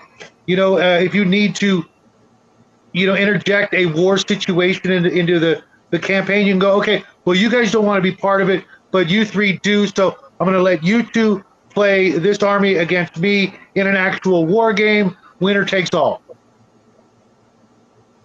Because if you don't have a couple of wargaming players in your group, maybe you might want to recruit a couple, if that's what you want, because at some point there's got to be an equal give and take between players and DMs.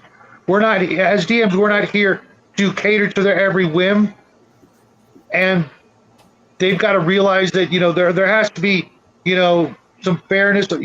We're all playing, okay? We're all there to have fun, but if the DM there is just there, as a servant to their whims, no one's going to end up being happy in the end, because the DM's going to do stuff to piss them off, and the players are just going to keep taking advantage of them. At some point, you got to put your foot down and say, look, this has got to be something like 50-50 for us. I want this as a DM. You want this as a player. Let's meet in the middle. I agree with that. Baron, got anything? Nope. Once again, you guys pretty much covered everything. I'm sorry. Bruce? We've talked about the items I wanted to talk about for the most part. And if you have more questions, I'd be more than happy to answer from my perspective. No, Right. no, that's fair. That's fair. I guess you being an original. Let me circle back. Kai, do you have anything you want to say to the last question I asked? Which was older editions mass combat systems. Yeah. If you want to try and enjoy the world's worst D&D mass combat rules of the entirety of history, play Birthright. Boy, I like playing slightly more intelligent Stratego. Such a good game. Fond memories of trash. All right, then I will circle back to Bruce really quick if that's cool with everybody. Bruce, I've known you to run Pathfinder. When me and you first met, well, okay, the third time we met, we're not going to talk about the first time we met, but the third time that we actually met and I wasn't drunk, you were running, was it two different ones from Paizo? It was Kingmaker and Curse of the Crimson Throne. Right. Now, I'm in your campaign now. Me and Shal are both in your campaign. Kai is in your campaign, kind of in the wings, but he is in your campaign, to say. Now, with that being said, do you prefer the war scenario game you're running now compared to the ones you've done in the past? Or did you enjoy Kingmaker? Or, I mean, I don't actually know how many of the old Paizo games you ran. I ran Kingmaker 2 times, once in Illinois, once down here in Texas. We got all the way into book 5, and the players started to just decide that they wanted to go play something else because my shipment of Tolus materials had came in from home, and so they saw that, and they were like, I want to play in Tolus. And one of the players decided in the middle of a big fight, and I'd say like 70, 80 people on the table, that he was going to shove his portable hole into a bag of holding. Oh, shit. And that was the end of that campaign. I'm going to just say, fuck Kingmaker. Ultimate Campaign is the best book you'll ever need. You can throw Kingmaker in a dumpster and just read the refined, superior version of the rules. They have everything you need without this shitty Kingmaker shit written on the fucking cover. This book, as you can see, right. So as you can see on my copies, all these little tabs on because I run kingdoms, so therefore all my kingdom tabs are all. All right. Now that's first edition, right? Yep. Okay. The best part about this Ultimate Campaign is it's almost completely edition agnostic. Yes. It requires almost no conversion work whatsoever to convert anything in this over into 2E because all of the mechanics here are not dependent at all on any of this weird new classes. So you could play this. Oh hell, you could probably import the 90% of this book unmodified and dump it straight into whatever bullshit do you roll a d20 engine you could ever want. Because honestly, as long as you got some form of the 6 stats, you can use this book in anything that has the word 6 stats, the 6 stats in it, because you're fucking fine. As long as you can find an appropriate conversion of, well, my game doesn't have this skill. Does it have something close to that? Yeah, then use that. And suddenly you have a book that has. Are your players not general staff officers? Yeah, then you're fine. We got this. Do your players have an addiction to playing, SimCity or City Skylines? No, but I still want to run. An organization. I can help you. I want to design a house. Are you an architect? No, but you still want a house. Yes. I can help. This book will help you. I have downtime and I don't want to sit around just jacking off and sharpening my sword all day long. I can help you. This book will help you. Read the fucking manual. And suddenly players can actually go, wait, there's more I can do? Yes, in everything you could ever want to do. Does it give me rewards? Yes. Engage. Have a life outside of I live only. I live only to rip and tear and have boss music playing around me at all times. Fuck yeah, Doom Guy. Yeah, well, guess what? You can't always be Doom Guy. Sorry. Fair enough. Now, going back to continuing with the actual train of thought. Now, that being a Pathfinder book, would a person who still runs any, as you said, any of the basic stats, would you recommend adding that book to their collection? Yes. Yeah. Yes.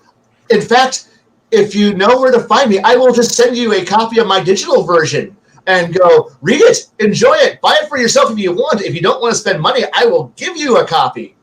I will loan you my copy. Read it, so that way someday if I sit at your table and I will know I have some more options to do, then please insert adventure. I will do adventure now. I want to do more than that. I want to create, build, do amazingly wonderful things. I want to create targets for the GM to kick over. I want to build anthills so that way the GM wants to pour lead down, so I can have it. I can come out angry and want to be able to feel engaged and motivated to just burn down things. I want to build a town and then have an evil villain light fire to it, so that way I have a reason, a motivation to go raise an army to go burn down the neighboring kingdom. I want to have a reason for it. I want to create a reason for you to have something that you can kick over that makes me want to get pissed at whatever the fuck you had come and kick my shit over. If I am a wandering murder hobo and all I care about is the fact that I got a pup tent, so therefore the only way you can hurt me is you take my shit. And now I'm angry, you take my shit, I'm going to burn your shit down. We've established this in the past. This is how I operate. But if you allow me to have fun, if you allow people like me to have fun, to build, to engage, to have families, to build, to have employees and servants and workers and friends, and build something that I think is important, and then you come in and burn it down. Oh, now it's personal. Now it's not just simply you had to go burn down the donkey carrying all my shit. No, now you burned down a lot of my shit, like the house, the neighbor, and my friends. And now you killed Bob. I like Bob. Bob owed me a lawnmower. I'm going to fucking kill you now because I have a personality. I have a motivation now to go on a war quest because you killed Bob before he returned my lawnmower. And now we got a plot line. Holy shit. And it's better than just simply sitting there. I wait at the bar for you to insert adventure, so that way I may now go follow your path. Adventure time. I shall now go kill rats, and then gobos, and then orcs, and then Drow. And then I'll fight the bugbears who also work for the Drow. And then the Drow priestess. And then there's a bad guy. There's some Fays. I kill some Fays. And now, because we're playing Dungeons and Dragons, a dragon! A dragon! It's so powerful! Through my dragon! Stabby dragon time. Oh, fireballs and spells and stabby happens. And now you've killed a dragon, and now there's a god pissed at you. And gods and demons are now showing up. And now you have an epic fight between gods and demons. And start the chain roll, the chainsaw made of +1 swords, and go into battle. This is an adventure. This is what every adventure path is. This is literally every adventure path ever written right here. And then ultimately you'll fight Strahd, or some 7-headed dragon bitch, or some drow goddess, or some fucking other weird thing, or you gotta destabilize the entire universe, or save the universe and stop a pit fiend, or whatever. This is what they all are. This is just, you get in the boat. They say keep your hands in the goddamn cart. You ride to the end, and you go fight the boss, and whee, purples, ooh, and a legendary, yay! And then you go off and don't have your fun. No thanks. Oh, That was the most entertainment that we've seen out of Kai for a while, because he was happy and he was talking about a book he loved, and then he talked about usual D&D play. A dragon! That's a dragon! Kill it! I get the XP! Yeah. I was about ready to say, did somebody slip Kai some of that sugary cereal?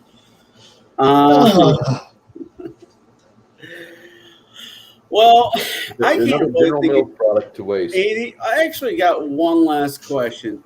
Maybe this is more of a Shauner's point of view kind of question.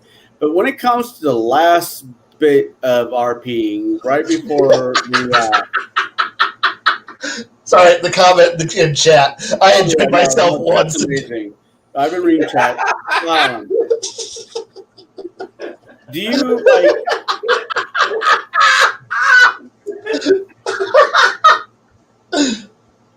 Yeah, you're right. I don't even know how to... Man, yeah. Anyways.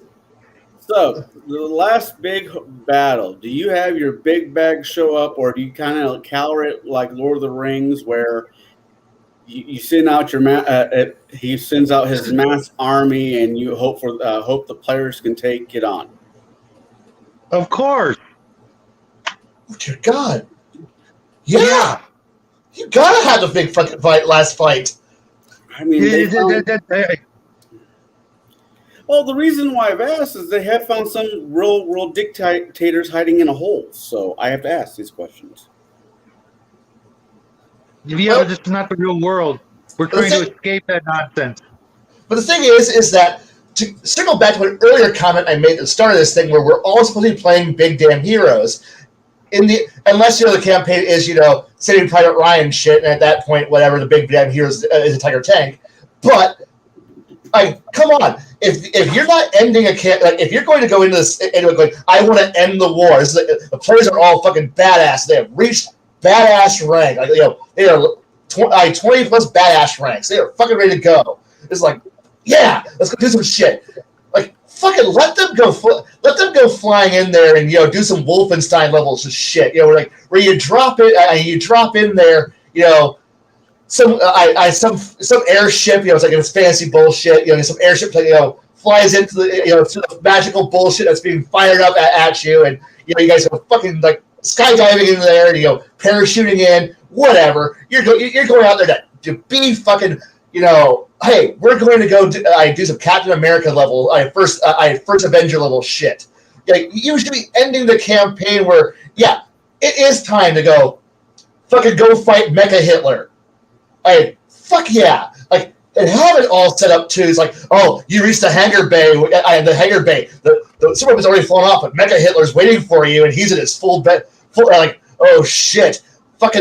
This is the point. You're ending this thing. Let the party fucking go out and unless you're playing it full geopolitical and it's realistic and yeah, blah blah blah blah, whatever. Force the bad guy to kill himself in a bunker or whatever. But sometimes players are go bullshit. We're all been heroes. We've been fighting this thing and we got to the end. Let us go at least stab Stalin in the face with a bayonet 12 times. Let us fucking have some goddamn fun.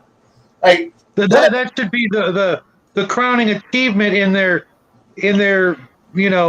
history of the character. Yeah. And by the way, Kai, I'm stealing that Mecha Hitler.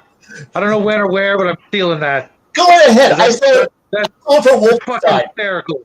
If my son's not laughing downstairs, it's only because he's not watching. Because that's fucking hysterical.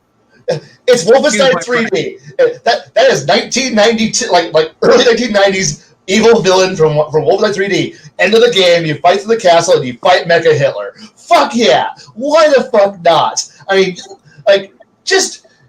if you're not fighting Mecha Hitler, you should be fighting, some evil villain on an airship that's going to go blow up the Capitol and having a fist fight because you disarmed each other and you're just beating the shit out of each. Like, fucking have the players be like, this is the fucking end. Just go and fucking have some fucking fun. Jesus Christ! Let players run into Berlin and put the flag on top of the Reichstag. Let them be the fucking guy who's do that. Let the players be the one who either pushes the bomb bay button and incinerates a city. Let them be the people who fucking do something phenomenal, because obviously this is supposed to be their story. And sure, the end of the campaign might just simply be, hey, you got the fucking corporal who's a useless piece of shit. He's the last one, and he doesn't want to run away when you told him to live. He lived, congratulations, fuck yes. Or, hell yeah, the end of the campaign is literally your destroyer blowing the fuck out of a submarine on the surface with deck guns. Because that was an awesome scene of Greyhound. Fuck yes. Let the players have their penultimate moment and go, you sail off to the sunset, you escorted the convoy to cover, you've won. Give them that moment give them a reason to retell the story, so that they get more people into it. Let them tell complete, utter strangers, let them have that high for the next week. They're thinking about the boss fight, lopping off Mecha Hitler's head, kicking him in the nuts, whatever. Yeah. Give them a reason to become the bards and, continue this hobby. That's how. Yeah. Hell, to go back to Lord of the Rings. Oh shit, there I was on my back about to get killed, grab sword, cut ring off. Fuck yeah. That would be the end of a war campaign right there. Oh shit, you beat the boss. Well, congratulations. Or, oh shit, fill in the blank. There better be an oh shit moment, and as every good story is, oh shit, there I was. Go for it. Fuck, give them that shit. Hell, I've done multiple of these things where it's where the end of the fight literally is everyone knows this is the end, and everyone's pulling out all the because every one of us who plays a game, we always have that pile of shit that we always save for when the important thing happens, or when all things go wrong, I'm gonna pull out this trick, and then suddenly when the players realize, oh shit, this is it, they're trying to pull out. Okay, this is the tricks. These are the tricks I've got. These are the things I've been saving. Oh fuck! And now they're ready. And now for once you can see the players finally kicking in and going, I gotta use all this shit. This rocket launcher I've been saving for the last 5 adventures, I'm gonna use it now. I'm gonna use this potion of awesomeness I got lying around. And they start scrambling through their notes and they go, shit, what was that thing I forgot? We can use it now, right? Damn. And then when your players are all sitting here having oh shit, how do we get there? Well, I know a guy. And then suddenly you're okay, so we can't get there. And players are pulling all the awesome things that they've finally been holding on to. And they were calling in favors, doing things. Hell, I've had players in a fantasy campaign realize that they were about to go up against a primordial dragon of fucking he had a fortress on a mountain on a volcano mountain. It was and they're we can't fight this guy. But over the course of the entire campaign, we've been making friends with all of these people, and well, I'm going to call in the favor. And suddenly they've got an army of people, and they're raiding this monstrous fortress. Yeah, they're losing people left and right, but the people all know their goal was to get the party to the end boss. And suddenly suddenly my players are like, this was an awesome scenario because characters that they've met who have gone, we're not powerful enough to be able to fight, to get to the end of this fortress, but we can open the door and we can hold that door open, or we can prevent the reinforcements from the lower depths of the cave from being able to run up, and it's like, we'll buy you time. And like suddenly you have people sacrificing themselves because other people realize this is the spear point. This is the heroes. The war will end if the heroes can beat this, but we can't help them. But we can sure the hell do the fucking and do the Samwise thing. Pick up Frodo, carry him to Mount fucking Doom. Let the players, let them fight it. God, let them end it, and let them realize this is it. If you die, it won't go well, and it makes the tension high enough so that way it's like and now's the point as a GM, you can take the kid gloves off because this is the end point. Dice don't there is no point past this. Well, there could be, but as far as this arc is over, kid gloves are off. No punches are being pulled. Dice are not.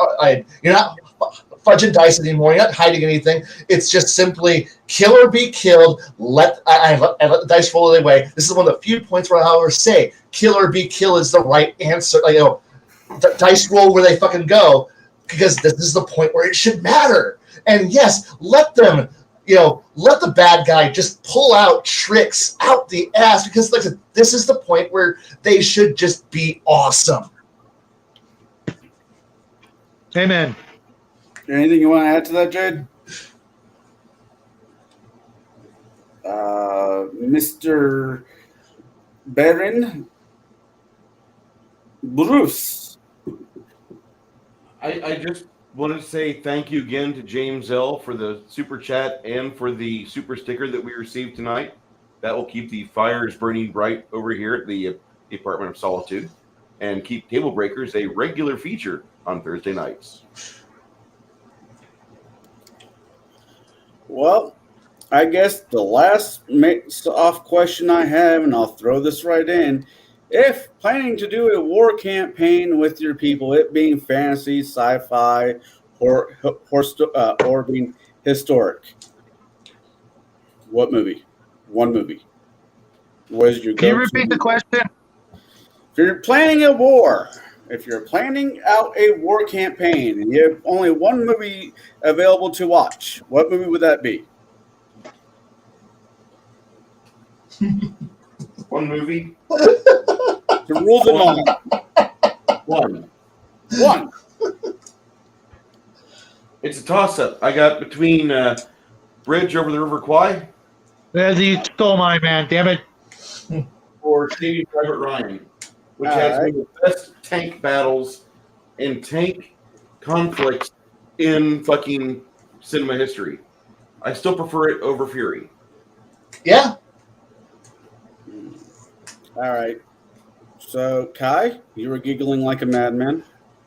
I have all these great, smart, sensible answers, and the first one that came to mind as you said that was Down Periscope. Well, it did have Kelsey Grammer in it, so I can't complain too much. All right. What about you, Jade? I don't watch war films. Fair enough. Book. James L. says book. Waterloo, and being that it's on If you're asking about book, it's going to be Art of War by Sun Tzu. Solid answer. Shadow? You guys have already grabbed all mine up until this point.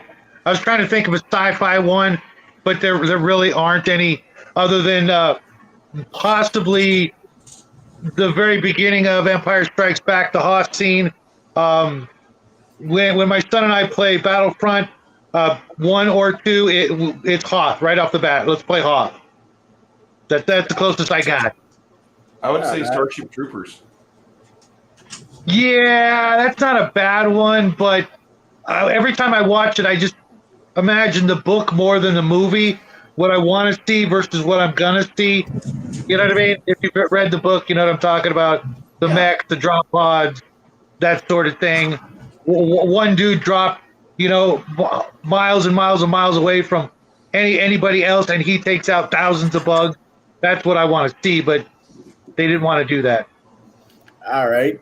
I wanted to see the bomb. Hi, I'm a 30-second bomb. I'm a 30-second bomb. I'm a 30-second bomb. Yes. All right, Baron. Now, this is probably not going to be considered a war movie, but there is a war going on during the movie. Okay. Ready Player One. All right. And Go for it. And for a book, I'm going to suggest The Forever War. This is an amazing book. Joe Haldeman. Was that? Joe Haldeman. This is an amazing book. Like, I actually put it as, I'm not sure if it's better than Starship Troopers, but it's on the same line of, and it tells you a war on a level that's just so different. So I'm reading different. the Bolo series right now. Kai, you ever read Bolo those? is good. Yes. All right, and I really quick. I think my answer would be torn between two movies. The last was it Last Starfighter, Woo. Good one. and Banner Brothers. If I want, is badass. I want to say honestly, I want to say it's Spaceballs. If I'm just doing something cheeky, but I was trying to be serious with that last one. As inspiration for playing in a war game, inspiration for me being a paladin, Hacksaw Ridge. Ooh, Ooh. oh hell yeah! Playing that as a paladin. Oh, that would be fun. Or as a cleric. Either way. Yeah, that's a good one. All right. Well, that's all I have to ask tonight. We got a few minutes left. Bruce, if you want to send us home, or I can do it. Not only you did a really good job tonight with the Q&A. My question for you guys is, we have 7 days of prep for our next session for Table Breakers, and I want to have a different topic because we kind of exhausted this one. We didn't really exhaust it. We touched the surface for a couple people here, and I'm currently running a war campaign in my Pathfinder game, or my D&D 3.0 game. So I've got a lot of ideas. I've got a lot of things. Kai did really good by showing off the Ultimate Campaign book. That is a good system agnostic book. You can take that to any edition or any inspired RPG that has a D20 roll versus an armor class.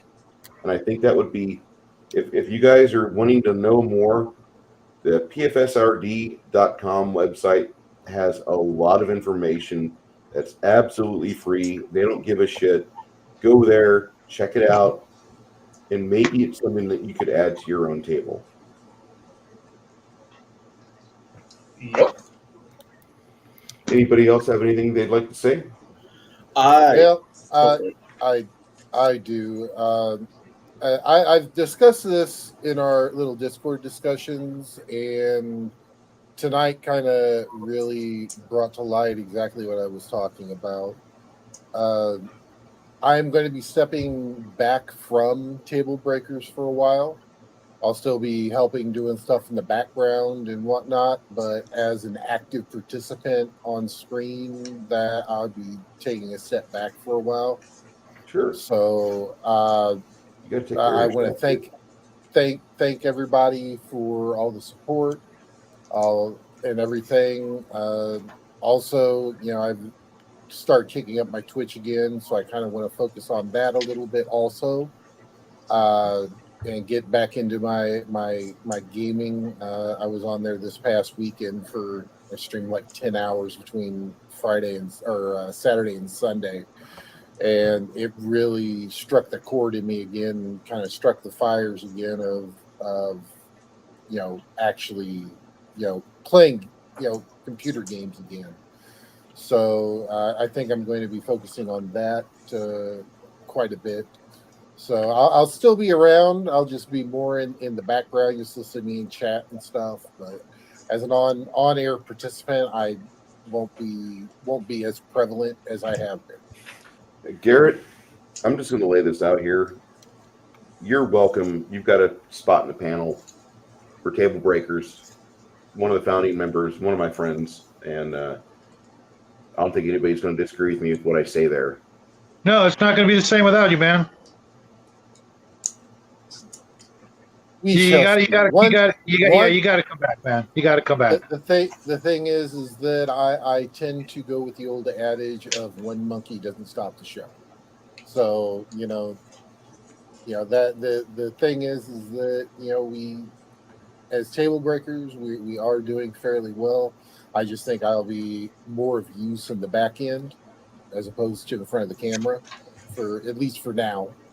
And working with each of you guys on the backside, helping you guys do stuff and whatnot. But yeah, I still will be around. Appreciate that. You better I'm not disappearing. I just won't be on camera. Good. I need somebody smart I can bounce ideas off of. Cheers to you, mate. Cheers to you, Garrett. Got a question though, Garrett. After you saw the one D&D announcement, were you inspired to reinstall XCOM or XCOM 2 War of the Chosen? Because I sure as shit was.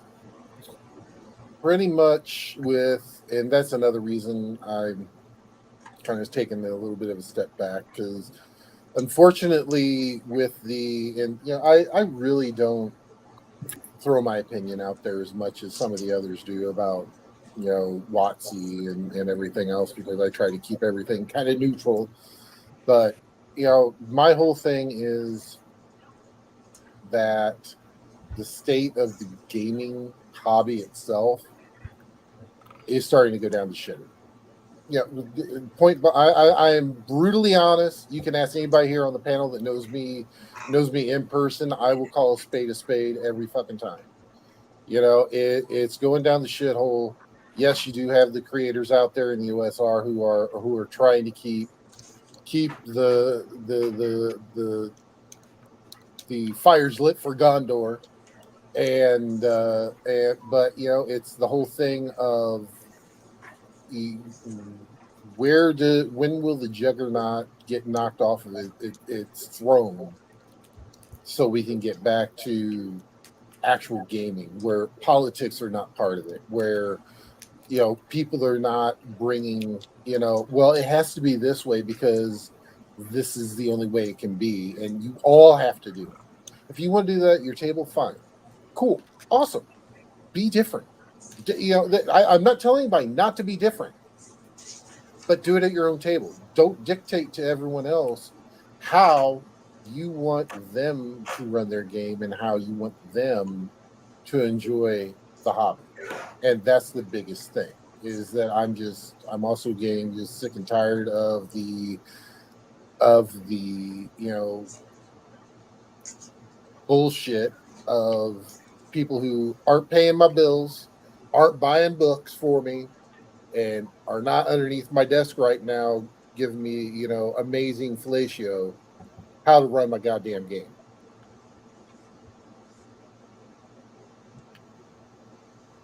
That's more than fair. I'd say cheers, but I'm already out. Yeah, I've got very little drink left. I almost want to refill and just slam another. That was pretty good. Anybody have anything else to say? Go for it. I was gonna say I kind of have to agree with Baron on this.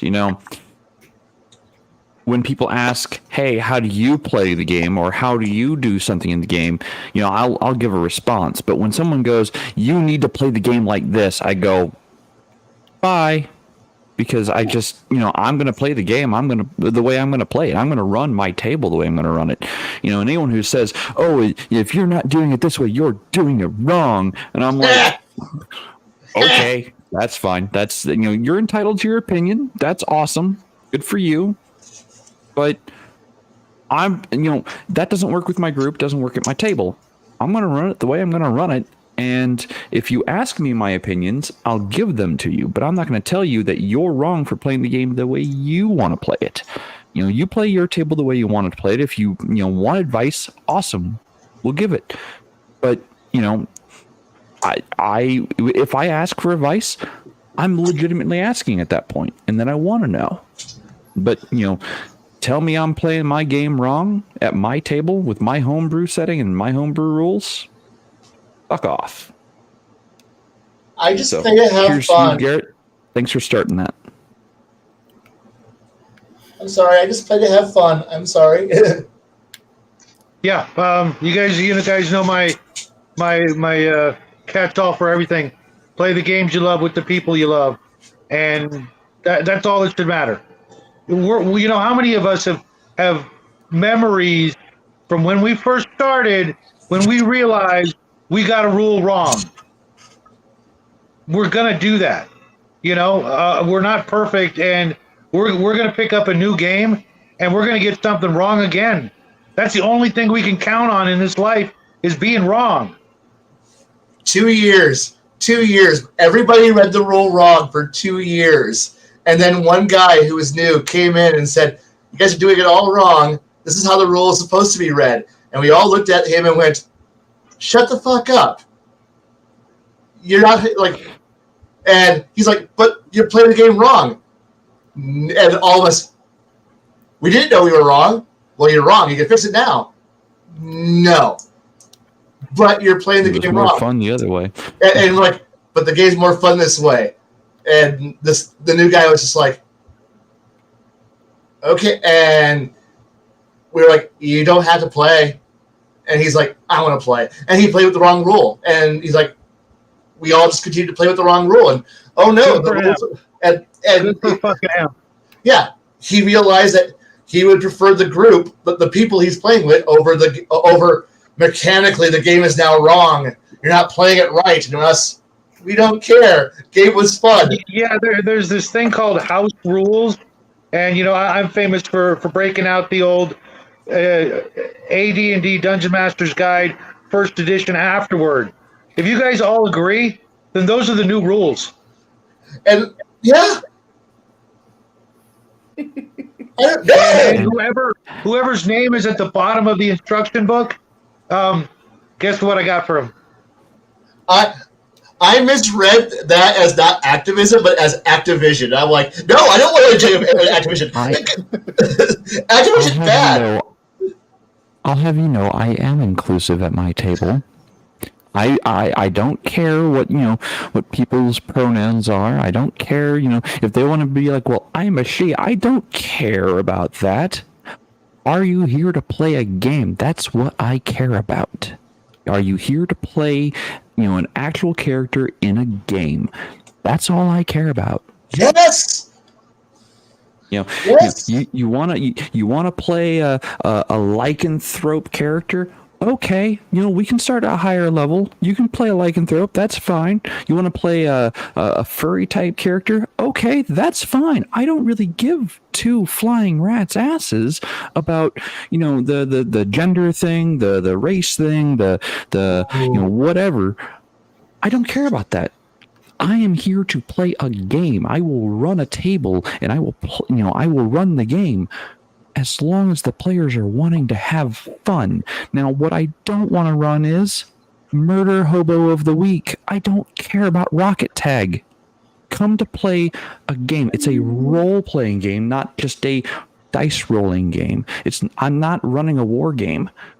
I'm not running miniature combat. I'm running a full-fledged narrative game.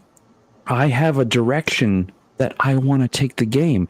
It may, but I'm going to include your story. I'm going to include your backstory. I'm going to include that one character that you mentioned for one sentence in that story of your background. I'm going to, either A, make them a villain, make them a love interest, or C, I'm going to, make them a love interest that turns into the villain, or the villain kills them and gives you a reason to get into gear and murder the hell out of him for revenge. That's the kind of games I like to run. Yes. So yes, I am inclusive. I don't care about all the non-sensory. If you are here to have fun and you're here to play the game, my tavern is open. Nice lead in with the last one. That was nice. Yes. So, since everybody else has said their piece, I'll say mine really quick. Yes, I'm sometimes at odds with Bruce and the rest of the people in this panel because opinions differ. Because as Bruce has said, if we all agreed on everything, it would not be fun. No one needs any fucking echo chamber. My name is Connell, the Cigar DM. I run the game I want to run. If I'm getting paid to run a game 10 to 1, I'm still playing the game I want to run because I'm a weaseling bastard. I normally get what I want. Ask Jake. With that being said, I want everybody out there to have a fun weekend. If you get a chance to roll some dice, roll some dice. If you get a chance to go out there and hang out with people that you normally don't get to hang out with, go do that. It's going to be a beautiful weekend somewhere. So, with that being said, I will not be here next Thursday night because I'm going backstage and work with Baron because God only knows I have the face for radio.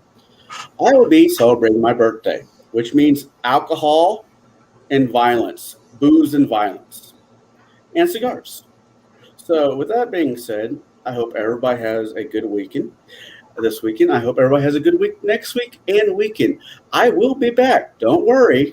I'm bound to piss off somebody coming to a theater near you. Yay. All right. And with that, thank you so much. Hey, real quick. Connell, Yes, Sauce. happy birthday. Thank you.